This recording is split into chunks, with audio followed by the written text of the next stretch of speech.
real estate, and some of the issues that come up in the context of assignments or subleases, self-help remedies, evictions, and just really draw the distinction between commercial and residential leasing. So do you want to do the distinction first and then flow down? Sure. Well, in Massachusetts, we are a state that really protects the tenants. So there's statutes, a Massachusetts statute, Chapter 186, that provides many protections for tenants. And so it's best if you're a landlord to get a written lease with a tenant, and if you collect a security deposit to properly and timely escrow that. But along with those basics are a lot of nuances, and really the deck is stacked in favor of the tenants. So, for example, we had some, and so that's residential, heavily regulated. Commercial, by comparison, is much different. The state has no specific regulation for commercial tenants, and it's based more upon contract between the tenant and the landlord, and parties can negotiate. So you might imagine for a large lease where the landlord controls has a lot of leverage, the lease will be stacked against the tenant.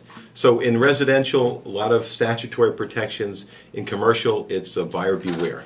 Howard, this is a timely subject because a lot of landlords are looking to sublease their property this summer, not only on the commercial end, but particularly on the residential. And you're talking about landlords that have a lot of different property and their tenants are leaving.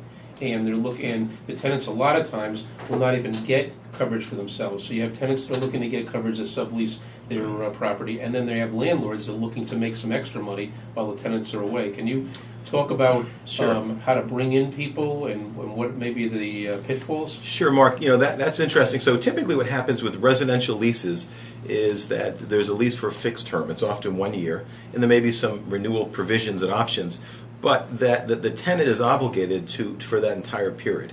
And so if the tenant decides, for example, that a tenant is a student and goes home in the summertime, the student, perhaps his parents as guarantors, would be liable for the lease duration. And so what happens is that the student, the tenant, approaches the landlord with some prospective subtenants.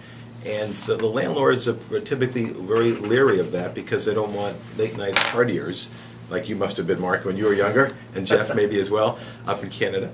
But rather, you're really at the whim of the landlord. So what if you're a tenant and you're looking to sublease, you need to bring tenants to the table that are quality and perhaps backed by a parent guarantee. And the landlord wants to make sure that these students, these lessees, are going to be reasonable and to more or less comply and be good residents and not damage the property.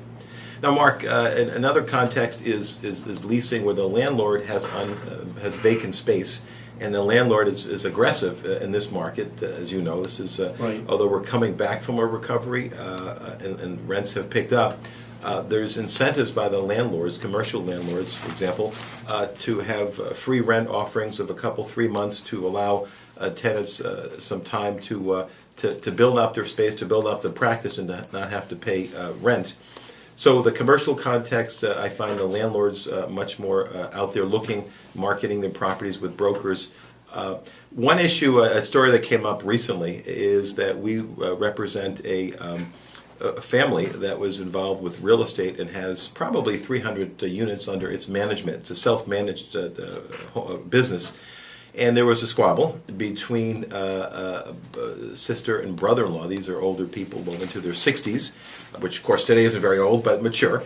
And the landlord exercised self-help and literally changed the locks. This is everyone's worst nightmare. And the tenant, who had been there for probably 10 years, was locked out. And so self-help remedies, especially in residential, is barred by statute. And it may even be an unfair and deceptive trade practice. But in this commercial context, it was a handshake because it was a family business. And so there was no written lease, and self-help remedy in that context is also prohibited. So we wrote a very tough letter to the landlord threatening 93A damages, breach of contract, and interference with contractual relations. And that allowed for the locks to be changed back. But those people probably have to part ways, but do it in a more gradual way.